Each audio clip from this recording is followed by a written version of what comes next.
Shalom, shalom, everybody. Good to see you. I love this portion, Ekev. I just cannot wait to get into it. Let me share the screen right away. And I have a few things to say, kind of as a sum up for later. But in the meantime, let's just begin to read it. So it's Ekev, which is the same root as the word for Yaakov, which means heel. Now, but Ekev here, the word Ekev, let me see where let me try to get the word. It's interesting because it says as a consequence. I guess Jacob, what he did, there was a consequence for everything that he did, as is in all our lives. All right. So if we go back to last week, it ends with therefore faithfully observe the Torah, all the instructions, the mishpatim, the chukim, and the mitzvot, which Moses was charging his people today. Remember, this is the second generation, and he's getting ready to leave. Now, I want you to imagine, one of the things that I see when I read the Torah, if truth is truth, it's truth whether it's for one person or whether it's for the whole world. And the stories in the Torah were given to one people through one person, Moses, who wrote them down, and the one people is Israel. But they really were meant for all people. So they're kind of like a formula. The Torah formulates patterns which can be applied to every situation, to all peoples, for all times. And just imagine as we read this, that the story of what's happening here, beginning with the Exodus, how we left, and God is giving us all these rules, that the story of the Exodus from Egypt and the redemption of the nation of Israel is being replayed over and over throughout the ages. And the things that we are going to read today in Ekev were not written solely for the ancient Israelites, but for us. They've reached right into our day and age. Instead of the enemy nations of that day, that all the names of the enemies that we have, beginning with Egypt and Amalek and all the other nations, just you can put in the names of the enemy nations of today. Instead of the rebellious Israelites of that day, we can replace them with the rebellious people of today, our people, who just don't want to know what's going on in the Torah. Now, we were not chosen from the nations because we were good or mighty or numerous, but because God had and still has a role for us. We were set apart to be a separate nation, an Am Segula, a treasured people. So the Torah teaches us how to fulfill that role, and Ekev will specify how God loves his people and wants the best for us. But when we deviate in any direction from what he set down for us, for our protection, there are consequences. So let's get in and read what it has to say.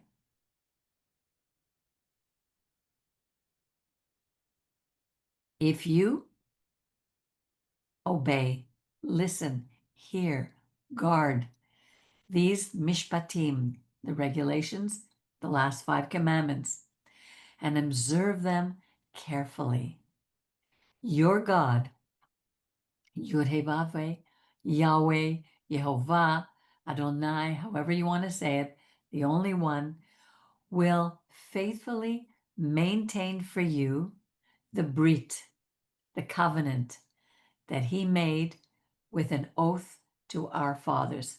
That hasn't changed. Right until today, our forefathers are still Abraham, Isaac, and Jacob, and the oath has not changed. But look what he tells us. If we do those things, if we obey and observe, if we learn the Ten Commandments, follow them, look for every situation in which we could fulfill them. Look what he says. God will favor you. He will bless you. He will multiply you. He will bless the issue from your womb, unless there will be no sterile male or female. And the produce of your soil, whatever you do, whether it's you're a farmer, whether you have a business, whatever you're doing, he will um, prosper you. Your new grain, your wine, your oil, you will lack for nothing. Here it talks about the calving of your herd and the lambing of your flock. Well, we don't have that today in the cities. But whatever we do, God will favor us and bless us and multiply us in the land sworn to our fathers that he would assign to us. So, when we listen to all these things that are going on in the world right now, when we listen to uh, all the nations that hate us and how the trouble that Israel is in, don't even worry about it because God is in control. He gave us this land and he will keep it. And you're going to see something a little later, which just blew my mind when I saw it. You shall be blessed above all other peoples, not because of us, because of God, because of his promises to our forefathers. But it's not for us to take pride in, because how can we be proud of something that we didn't accomplish? We do work, but God blesses. There shall be no sterile, male or female, among you or among your livestock. Do we see that today? No, because we're not obedient. It's obvious. He said, if you are obedient to these rules, observe them, these things will happen to you. Adonai, Yud He Vav He, will ward off from you all sickness. Can you imagine living in a world where there's no sickness? Every one of us struggle with some illnesses that we have because of what's going on in the world. We're not obedient. We're destroying everything God gave us. So we do have sickness. So we know we're not obeying. God will not bring upon you any of the dreadful diseases of Egypt, about which you know, but will inflict them upon all your enemies. We don't have to worry about what to do with our enemies. God will take care of them. We just have to trust him and obey him. That is the bottom line. You shall destroy all the peoples that your God, Yud He Vav He, delivers to you. Show them no pity. That wouldn't work for the woke communities that we have today, who say that they know more than God. We see that throughout the history of our people. We saw that with King Saul. And you shall not worship their gods, for that would be a snare to you. That's why we would just destroy these people, because they would bring their gods into our midst, and we are not to worship their gods. Should you say to yourself, let me hang on a second because I just wrote something here.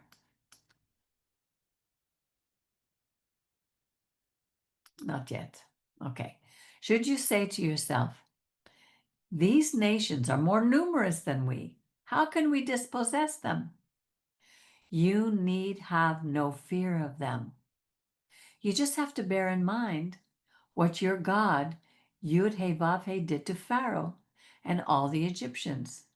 So he's telling us over and over and over, don't be afraid of anybody, of the general population who may say that they know more than you, who may say that you're the enemy because you believe differently or you think differently.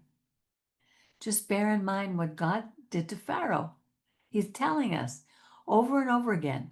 We need to remind ourselves when we go into a state of fear, when we see what's happening in the world, when we see the hostages that are starving to death and they're blaming us. We didn't go into Gaza and attack them. They came to us. They took the men, women, and children, murdered, raped, and desecrated these bodies, chopped them up. These were worse. I don't even want to call them animals because I love animals too much. But even them, God says, don't be afraid of them. You remember the wondrous acts that you saw with your own eyes. Now, we didn't see it, but they did. The signs and the wondrous deeds, the mighty hand, the outstretched arm by which your God liberated you. Now, he's speaking to the second generation here, but he was also speaking to the first, to those who maybe were left over, Joshua, Caleb, those who were about to enter the land because the rest had died in the desert. Thus will your God, Yud He Vav He, do to all the peoples you now fear. Who do we fear today? Hamas, Iran. Those are the major. The Houthis, in Yemen. We have a lot of enemies. Even here in Canada now, Jews are being beaten up in the streets. Around the world, we have enemies. And God is saying, don't be afraid. Your God will send a plague or hornets against them until those who are left in hiding perish before you. Just all we have to do is make sure that we are walking on the straight and narrow, not deviate to the right or to the left. That's true halakha as the Torah teaches us. We need to do good, to live just lives, to trust and fear and honor our God, and He will take care of our enemies. He will take care of our sicknesses. Don't stand in dread of these enemies because God is in your midst and He's a great and awesome God. We need to remind ourselves of that each and every day. Tell ourselves because it's easy to be afraid. It's so that's such an awesome verse, but it's so hard to like what's it called? Assimilate that or Yes, it's so special. it's a process. Yeah, thank God. And we get to believe more and more and more, trust more and more and more as we do what He says. Your God, Yud He Vav He, will dislodge those people before you little by little. You will not be able to put an end to them all at once, or else the wild beasts would multiply to your harm.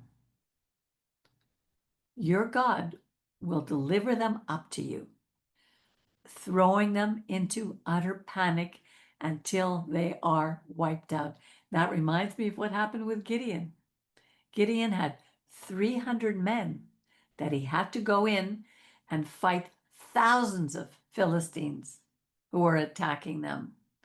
And all he was told to do was to have a fire inside a vessel, like a clay pot, like a lamp, and all these 300 men would have a shofar, and the Philistines were all asleep, and in one moment, God said, Joshua told them, break the the canister or whatever it is you're holding, the light. Oh, and they blew their shofars. The light from the candles got them so they went into a panic and they all left and they were all fighting amongst each other and killing each other. God did that. We have to remember that when we're struggling. God will deliver their kings into your hand. We don't do it on our own, not because our army is so great. God is delivering it. And every time we forget that, we get into trouble. And you shall obliterate their name from under the heavens. That's not an easy thing to do. Saul couldn't do it. He kept the enemy alive. And 500 years later, we had a Haman to deal with. And now we have a Hamas to deal with. No one shall stand up to you until you have wiped them out. So we just need to be willing and not be afraid and follow him. Don't be like the 10 spies who says we can't do it. Be like Joshua and Caleb who said, yes, we can go in. And what does he say to do? You shall consign the images of their gods to the fire. You shall not covet the silver and the gold on them and keep it for yourself, lest you be ensnared by it, for that is abhorrent to your God. And we are attracted to those things. We want gold and silver, but this is a gold and silver that was covering their gods. So if we take that in, what we're doing is we're taking in their gods into our presence, and he does not want that. You must not bring an abhorrent thing into your house, or it will be a curse to you. You must reject it as an abominable and abhorrent, for it is cursed. And I was looking at that because, I mean, we all have things in our house that I remember my mother had a little Buddha on her dresser. We had a horseshoe, on the wall, on above the doorpost. We used to have little rabbit's feet, our rabbit's foot. We walked around for good luck. So I looked it up and I said, what are these abhorrent things? And it says that they refer primarily to idols and items associated with pagan worship. They're considered abominations because they represented false gods. So, what does that look like today? You know, when we go, I keep bringing this up, but honestly, it bothers me so much.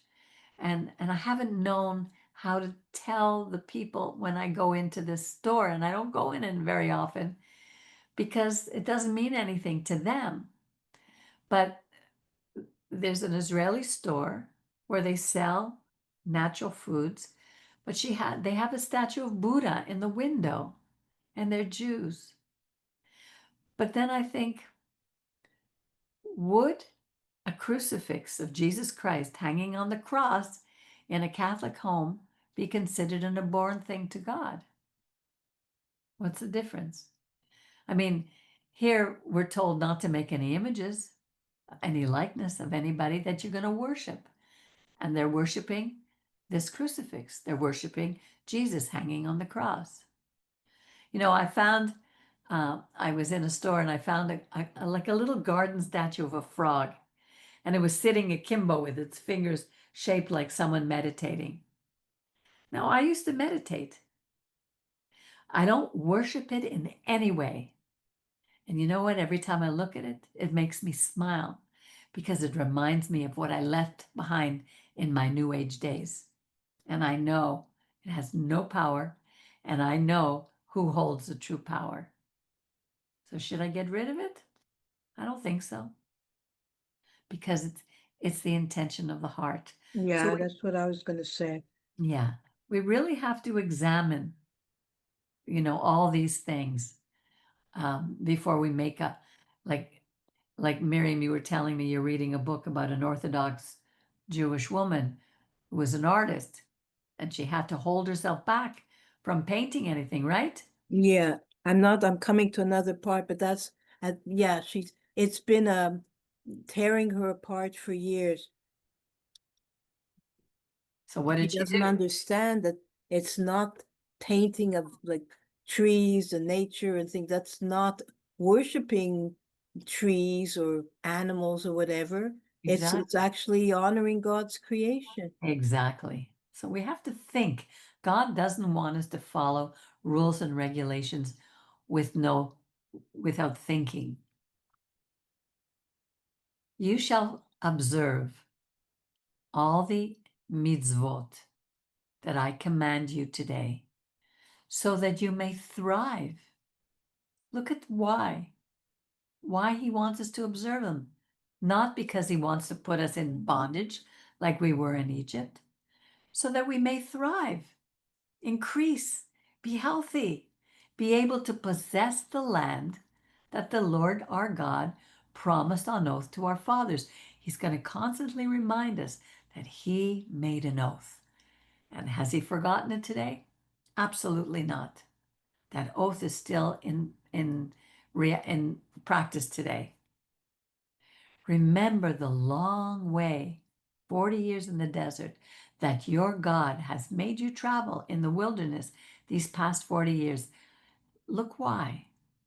In order to test you by hardships, to learn what was in your heart, whether you would keep the divine commandments or not. So when we have a trial, a testing, when we go through a hard time, do we throw out God and say, I can't take it anymore? Or do we remain faithful to Him no matter what? And It shows that it's never too late. Look, exactly, 40 years, we all have our own deserts, but it's never too late. exactly. And I was thinking of the hostages, especially this one, which you see on the media now. I don't remember his name right now. He looks like a Holocaust survivor. He's skinny, so skinny. And they have him digging his own grave. He's in a tunnel, which is so difficult.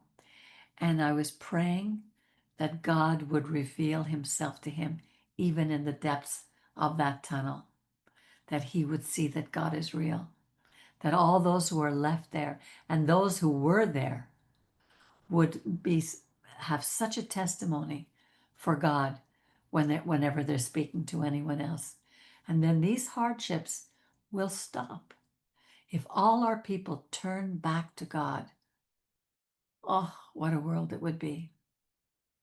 God subjected you to the hardship of hunger and then gave you man, that substance that was they would find it every morning. It would just be there. Imagine every morning if you open your door and you see a good challah or a whole order of groceries just there for you, which neither you nor your ancestors had ever known. But this was a special bread from heaven in order to teach you that man does not live by bread alone, but by every word that comes forth from the mouth of God. And that's what we need to remember.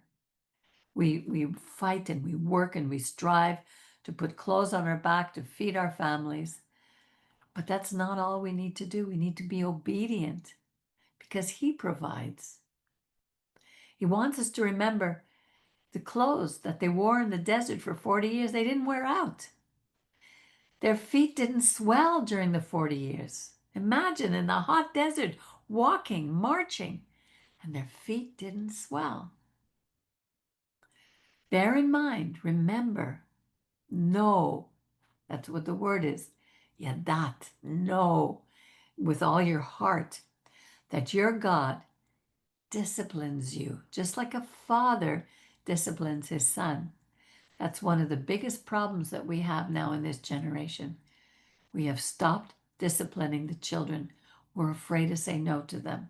We want to be their friends, and that doesn't work. But you discipline with love, not out of anger. You discipline to teach. You have mercy. You understand what true discipline means. If you say something's going to happen, keep your word. If you're going to give them a little touch, don't threaten to do that and then just not do it because they know that there's no consequences. It's to teach about consequences. Therefore, keep the mitzvot of your God.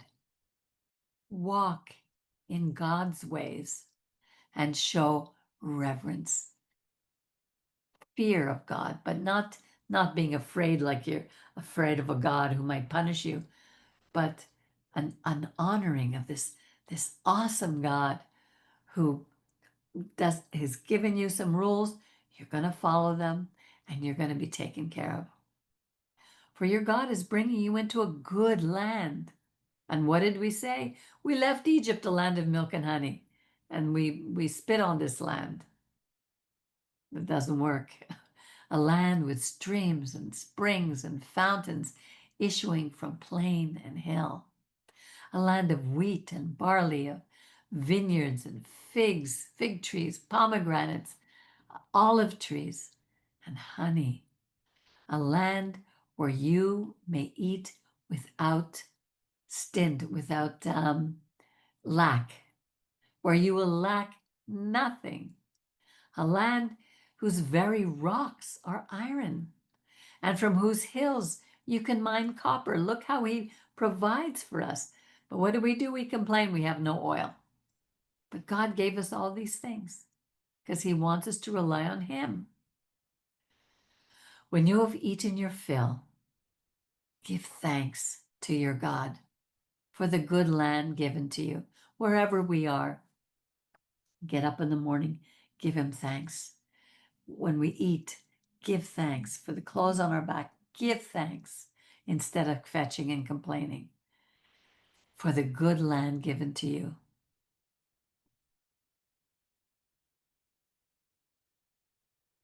Take care, beware, shmar, guard your heart, lest you forget your God. And how easy is it that to do? And fail to keep his commandments, the ones he gave us, his mitzvot, his mishpatim, and his hukim, which I command you today. And he's talking about the 10 commandments. The first 3 are the mitzvot. The middle 2 are the chukim. The last 5 are the mishpatim. And when you have eaten your fill and have built fine houses to live in, and your herds and your flocks have multiplied, and your silver and gold have increased, and everything you own has prospered, be careful. Because if your heart grows proud, haughty, and you forget your God, Yud He Vav He, who freed you from the land of Egypt, the house of bondage. Before I continue on here, it reminded me of King Nebuchadnezzar, who had seen God at work. But he was standing one day, there was a prophecy about that this would happen. He was standing and looking out at Babylon and everything, and he said, "Look what I have done with the work of my own hands." In that very minute, he was, it's like a craziness, like an insanity came over him, and he was driven out into the fields, and he ate grass. His nails grew long, his hair grew long for 7 years until he remembered the God of Israel. And then God brought him back. So beware lest your heart grow haughty. If you look at your business, if you look at the home that you have, and you forget, you thinking that you did it on your own.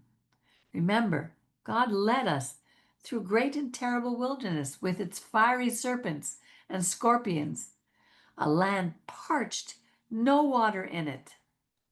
Who brought forth water for you from the flinty rock, from that big rock when Moses hit it or spoke to it? He didn't speak to it, but he hit it and water just poured out. Did Moses do it? No way. God did it, just like he does miracles for us each and every day.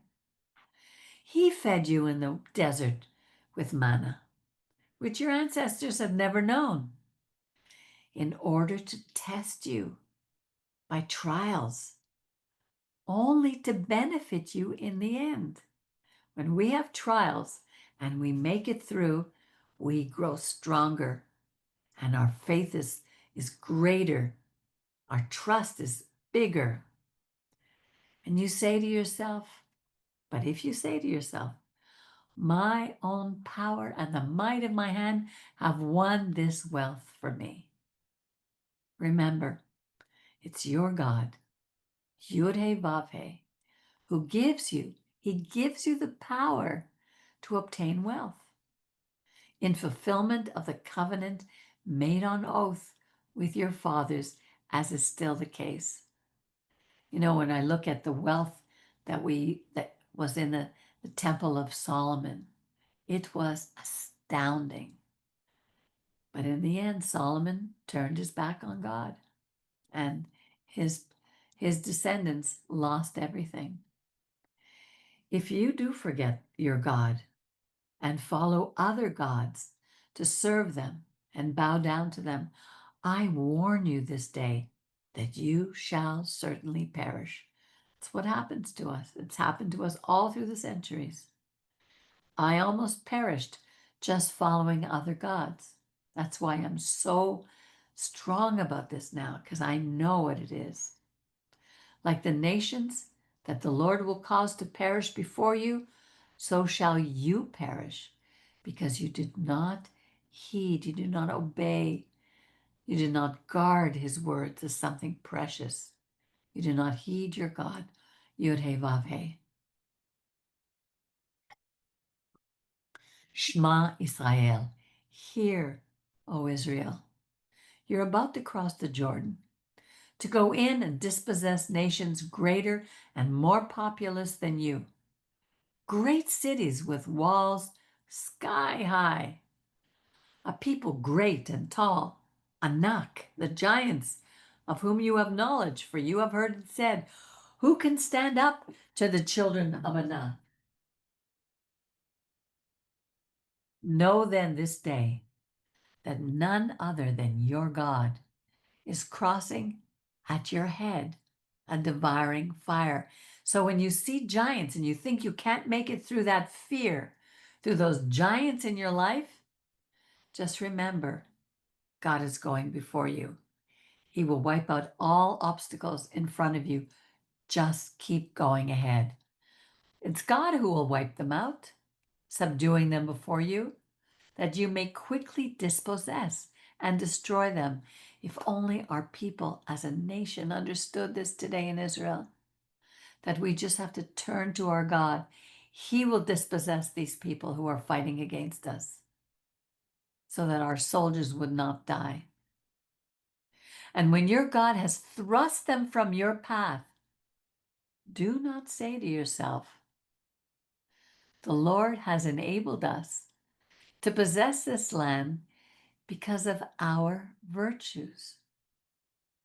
It's rather because of the wickedness of those nations that the Lord is dispossessing them before you. And this is really important for us to remember.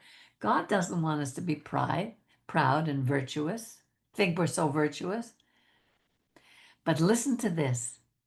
It's not because of your virtues and your rectitude, your righteous behavior, that you will be able to possess their country, but it's because of their wickedness that your God is dispossessing those nations before you in order to fulfill the oath that the Lord made to your fathers, Abraham, Isaac, and Jacob. This is really, really important. You know, when I start to think, oh, all these good things that I have, my health, this beautiful apartment, my furniture, my things are because of I work hard. These are things I've done. No, God did this. He allowed me. He brought these things to me so I could step in. But here about the land, this is very interesting. The nations that were living in the land of Israel were so wicked, and the land belongs to God. That's why God is dispossessing them, not because the virtue of the people moving in and taking over. God didn't want us to be like them. That's another problem. We constantly want to be like the other nations who have a king. God is our king. God is the one who has given us the constitution by which to live. Know then, yadat, that it is not for any virtue of yours that your God is giving you this land to possess, because you are a keshech or keshe oref. We have a stubborn streak.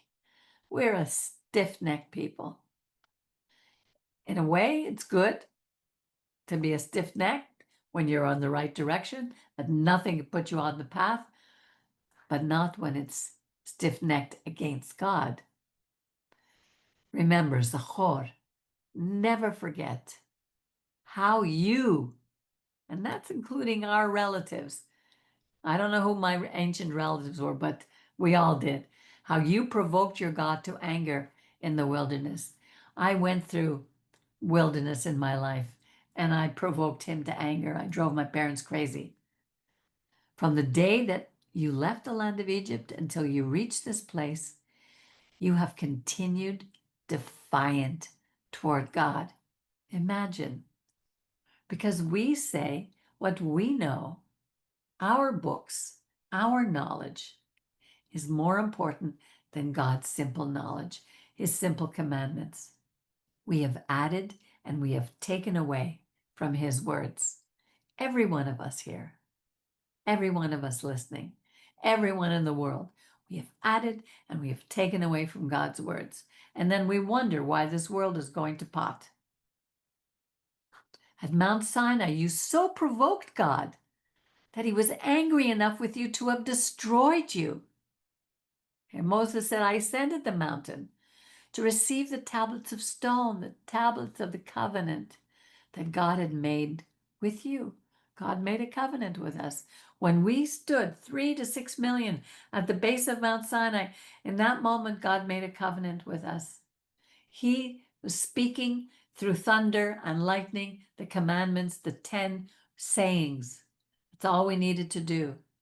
While Moses was up on 40 days and 40 nights, where God was writing it on 2 tablets, where he was eating no bread and drinking no water.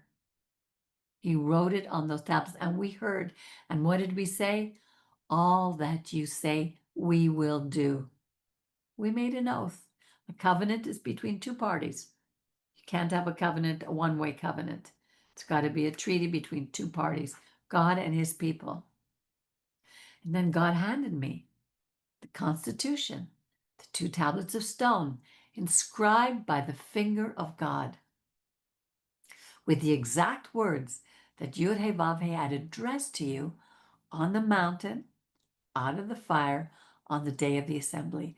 When we stood there, he spoke to us. We didn't want to hear. We said to Moses, you listen, we're too afraid. We don't want to hear. At the end of those 40 days and 40 nights, the Lord gave me 2 tablets of stone, 2 tablets, the tablets of the covenant. And the Lord said to me, hurry, get down from here at once, for the people whom you brought out of Egypt have acted wickedly. What did we do? We didn't see Moses for a month and a half. Oh, we need to go back. Aaron, built us a calf, built us a god. Covered with gold, they built a golden calf. They have been quick to stray from the path that I commanded them. They have made for them a molten image. The Lord said to me further, I can see this is a stiff-necked people. Let me alone and I will destroy them and blot out their name from under heaven. And I will make you a nation, he's speaking to Moses, far more numerous than they. So I started down the mountain, a mountain ablaze with fire, the 2 tablets of the covenant in my 2 hands. I saw how you had sinned against your God. You had made yourself a molten calf. You had been quick to stray from the path that the Lord had enjoined upon you. Now it's easy for us to judge them. I have no idea what I would have done if I were there, because we had just come out of Egypt. We were there, a few months later? We were in the desert at the mountain of Mount Sinai. And all of a sudden, our fearless leader, Moses, is gone. A month and a half. That's a long time for children. But we made a molten calf. So I took the 2 tablets and I flung them away with both my hands, smashing them before your eyes. And I threw myself down before God, ate no bread, drank no water, for 40 days and 40 nights like before. This is another 40 days and 40 nights. So he was up there on the mountain 40 days and 40 nights. Here again, Another 40 days and 40 nights where he's fasting and drinking nothing because of the great wrong you had committed, doing what displeased and vexed God. For I was in dread of the fierce anger against which moved God to wipe you out. Sometimes we get wiped out because God's anger is railing against us. At that time, God listened to me. He heard me. But God was also angry enough with Aaron to have destroyed him. So I also interceded for Aaron at that time. As for that sinful thing you made, the calf, I took it, put it in the fire, broke it to bits, ground it thoroughly until it was fine as dust, and threw its dust into the brook that comes down from the mountain. And what happened? Again, you provoked the Lord. Atabera and Masa and Kibrot Hatava, each one of those things were something else that we complained about and wanted to stone Moses and go back to Egypt. Every one of those places. And when God sent you on from Kadesh Barnea, which is where he sent into 12 spies, saying, go up and take possession of the land I'm giving you, you flouted the command of your God, whom you did not put your trust in, nor obey. That's all he wants from us. Obey my 10 commandments and trust me. And it's so hard for us. We prefer to live in our Egypts with all the things that hold us back from serving God, from honoring God, and from fearing him. As long as I've known you, you've been defiant toward the Lord. When I lay prostrate before you during those 40 days and 40 nights, because God was determined to destroy you, I prayed to God, please, God, do not annihilate your very own people, whom you redeemed in your majesty and whom you freed from Egypt with a mighty hand. Give thought, remember, Zachor, to your servants, Abraham, Isaac, and Jacob, and ignore the stubbornness of this people, their wickedness, and their sinfulness. And we have to admit, sometimes we sin. Sometimes we do things that is not so I. Or else the country from which you freed us will say, it was because the Lord was powerless to bring them into the land promised to them.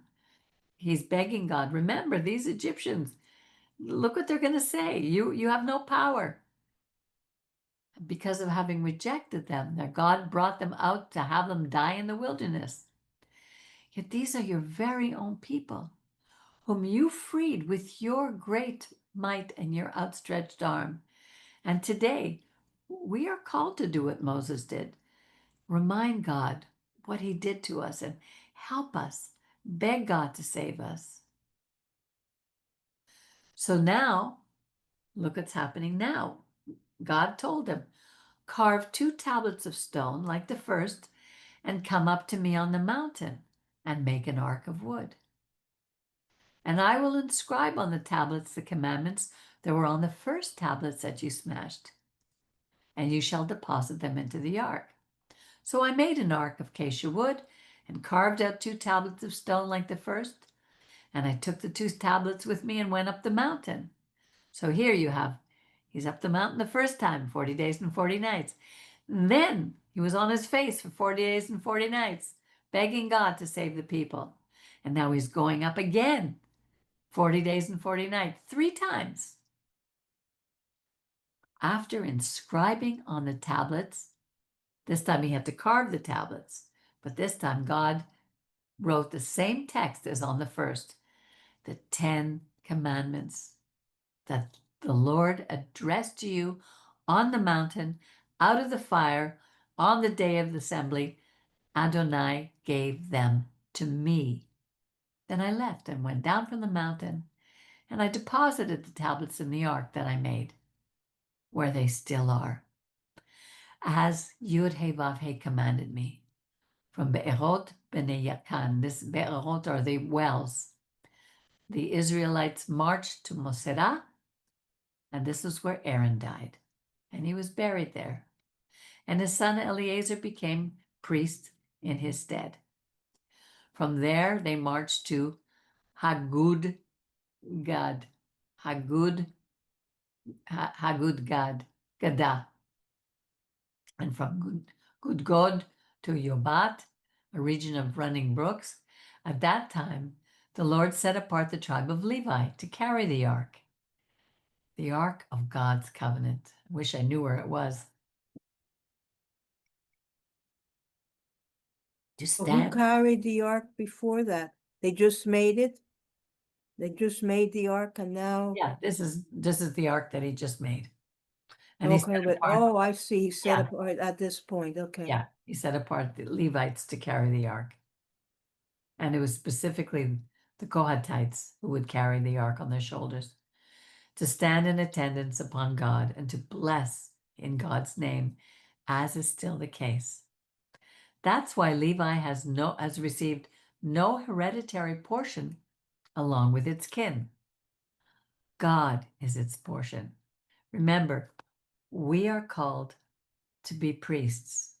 The whole nation was originally called to be priests because of the golden calf. He chose just Levi. But today, we are called to be like the Levites, the ancient Levites, because we don't have the land, but God is our portion. As your God, the Lord spoke concerning it. I'd stayed on the mountain as I did the first time, 40 days and 40 nights, and the Lord heeded me once again. The Lord agreed not to destroy you. And the Lord said to me, get up, resume the march at the head of the people, that you may go in and possess the land that I swore to your fathers to give to them. And now, this is such an important verse. Listen to this. What does your God, Yud-He, Vav-He, demand of you? What does he ask of you? Just this: fear, revere, honor your God. Walk only in the right way, in the path that he said. This is true halacha. Not all the extra rules and regulations of all the religions. Only this: revere your God. Walk in his path. Love, serve your God with all your heart, kol nafshecha, and your soul, kol levavcha, v'kol nafshecha, keeping l'shmor, guarding his commandments and his laws, which I command you today. Why? For him? No, for our good, so that we will be blessed, so that we won't be sick, so that God will prosper us. Remember, mark, note, the heavens to their outermost reaches belong to your God, the earth and everything in it. But it was to your ancestors that the Lord was drawn out of love for them, so that you, their lineal descendants, Abraham, Isaac, Jacob, Miriam, Brian, Peggy, Jerry, Richard, and all who are listening, if we follow the Torah, we are their lineal descendants. And this says, cut away, therefore, the thickening about your hearts. The word is circumcise your heart and do not stiffen your neck no more. And when we circumcise our heart, what Rashi says is, this means that you shall remove the covering that is on your hearts. Don't be so stubborn, but be open to listen. And this will prevent, this covering prevents God's words from gaining entrance to them. We need to pray that God would open that. We can't do that ourselves. We can't circumcise our hearts. What are we going to do? Open our chest and cut the foreskin of our heart? It's the same with the circumcision of the flesh. The circumcision, the brit, the covenant, is a covenant with Israel, to be part of Israel. Unless you're the male is circumcised, he's not part of Israel. But when God says circumcise the foreskin of your heart, it's not literal. And it's similar to what we're going to read in verse 18 here. For your God is a supreme and Lord supreme, the great. No, here. Stiffen your necks no more. Um, no, it's further. Sorry, I have too many things in my head. For your God, the Lord, is God supreme and Lord supreme, the great, mighty, awesome God who shows no favoritism and he'll take no bribe. You can't bribe God. You can't manipulate him. You can't. He's not like the gods where you had to sacrifice a child, throwing a child into the fire to appease the gods. He's not like that. But he upholds the cause of the orphan and the widow, the woman who is alone, the elderly, and befriends the stranger, those who come out of the other nations, like the Gentiles, provide food and clothing for them. You too must befriend the stranger, for you were strangers in the land of Egypt. And that's a big problem in Judaism now, where they think that things are just for them. Torah is just for them. And what do we do with all the Gentiles? They can have their gods. No way, Jose. That is not in the Torah. And those who want to be with us, who want to be with our God, they become one with us. You know, one of the things that it says is like when we put the mezuzah on the doorpost. We'll see that in a couple of minutes. I'll come back to that. You must revere God. Only your God shall you worship. To God shall you hold fast, and by God's name shall you swear. I hear all kinds of people swearing. I swear on my mother's grave. God isn't asking us to swear by anything. Doesn't mean anything. But when you swear using God's name, you better fulfill your oath. That's what God is saying. Let your yes be yes, let your no be no. That's what Rabbi Yeshua told us. If you give your word, keep it, do it. Otherwise, don't open your mouth. The Lord is your glory and your God who wrought for you those marvelous and awesome deeds that you saw with your own eyes. Your ancestors went down to Egypt, 70 people. That was with when we came down. Jacob came with his servants when Joseph called the whole family to come. And now your God, Yud-Heh-Vav-Heh, has made you as numerous as the stars of heaven. Love, therefore, your God, Yud-Heh-Vav-Heh, not any other gods. Don't love money. Don't love power. Don't love anything more than you love your God. Second, you love yourself. And next, you love your neighbor. And always keep God's commandment, his mishpatim, his chukim, his mitzvot, his 10 commandments. He's going to remind us over and over and over. Don't add. Don't take away from these. Remember this day that it was not your children who neither experienced nor witnessed the lesson of your God, God's majesty, his mighty hand and outstretched arm, the signs and the deeds that God performed in Egypt against Pharaoh, king of Egypt, and all his land. God will continuously remind us of this pattern, this formula that he set up for us. What God did to Egypt's army, his horses, his chariots, he'll do the same thing for us when we're faithful to him. How the Lord rolled back the waters of the Sea of Reeds. He did it for Moses.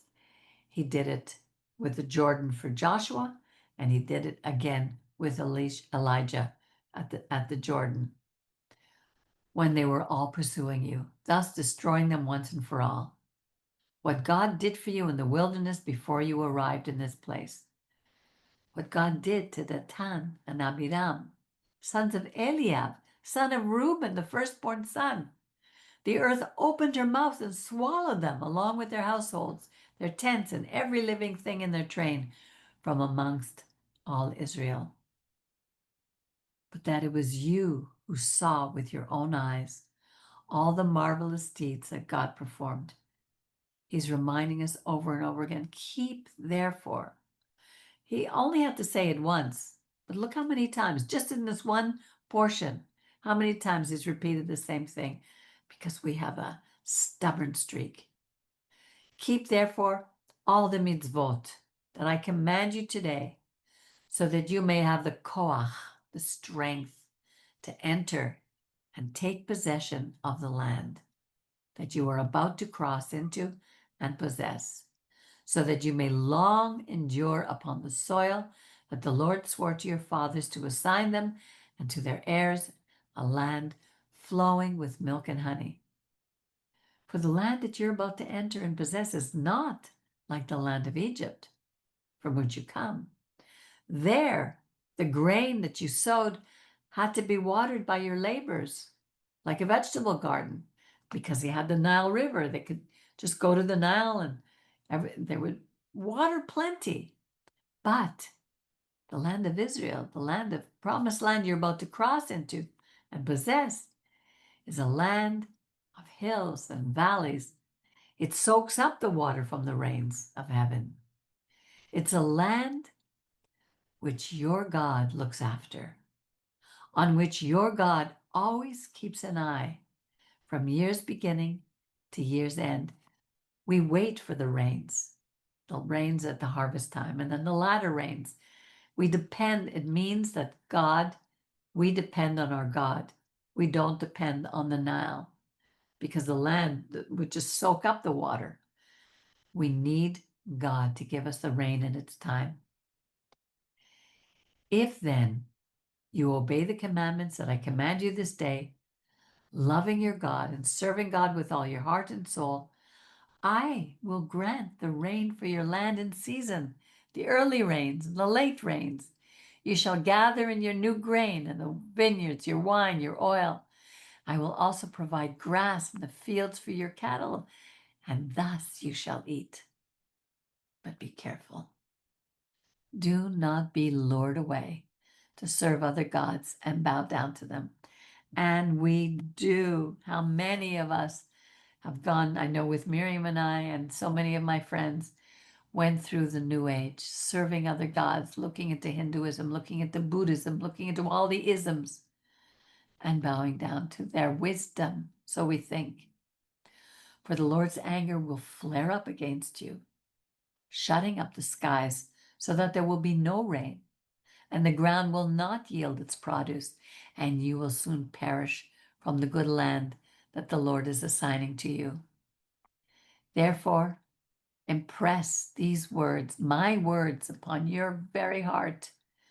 Bind them as a sign on your hand, and let them serve as symbols, as a frontlet on your forehead.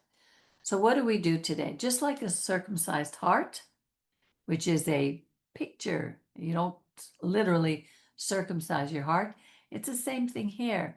The idea, if you bind them on your hands and let them serve as frontlets between your eyes, it's not a literal putting on the tefillin with the little box on your forehead and you have you wrap all those things. There's nothing wrong with that if your heart is in the right place.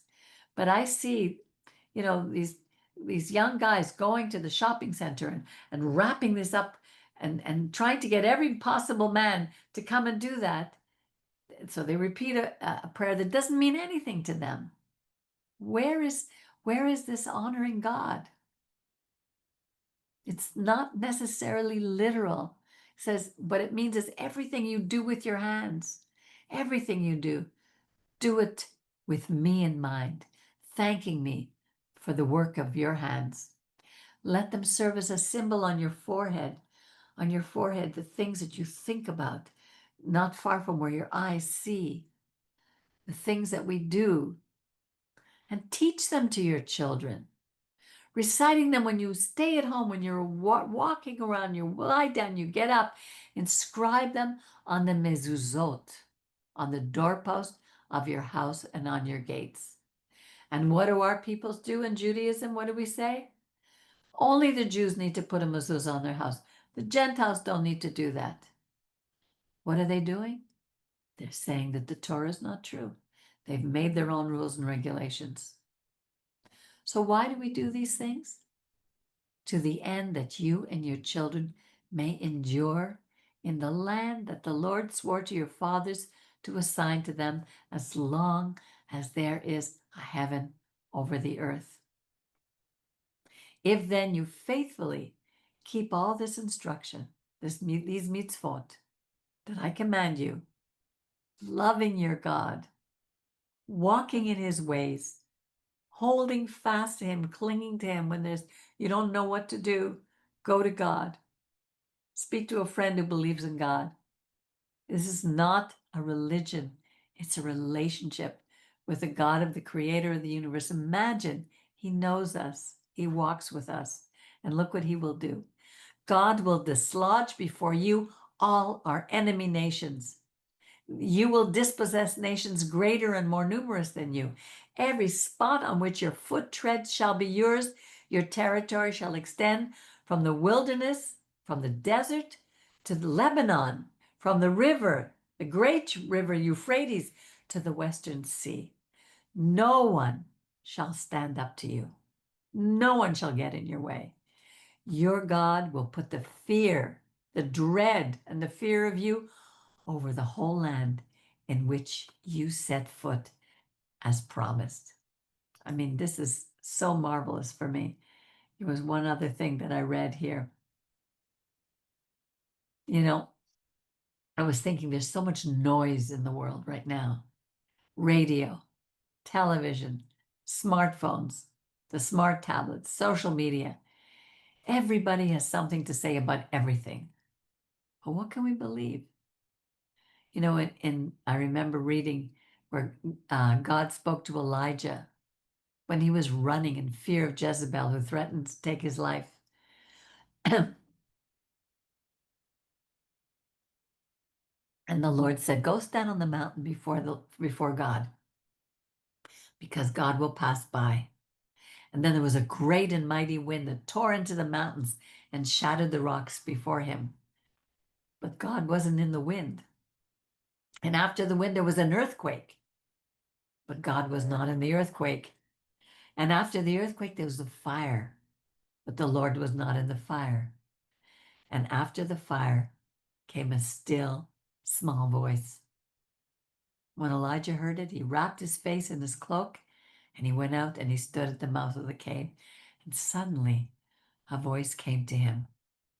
"What are you doing here, Elijah?" You know, it's so vital that we find a time to be in stillness, to listen to the still, small voice where God speaks to our minds. That's so hard. Yeah, That's one like being still and listening to God is very hard. yeah, I mean, it's so easy just to pray and pray and pray, and then it just becomes we have to receive. exactly. It becomes a one-way street, and you never know how you're going to hear it. Could come through the mouth of a friend, could be from something that somebody says, but the stillness, which is why it's so good to, sometimes I'm in my house, I just turn off everything and it's quiet. And then you start thinking. See, I hate to collect a lot of information. There's a lot of information out there, and I don't memorize a lot of things. I don't have the head for it in the first place. But what it allows me to do is to keep my mind free to think of the things that are important. How am I living? Where am I failing? Where do I need to hear from God? Where can I do better? And that's what these gems of parashot are all about for us. And I love them more and more and more every year. The more I learn and the more I grow, the more I love reading the Torah.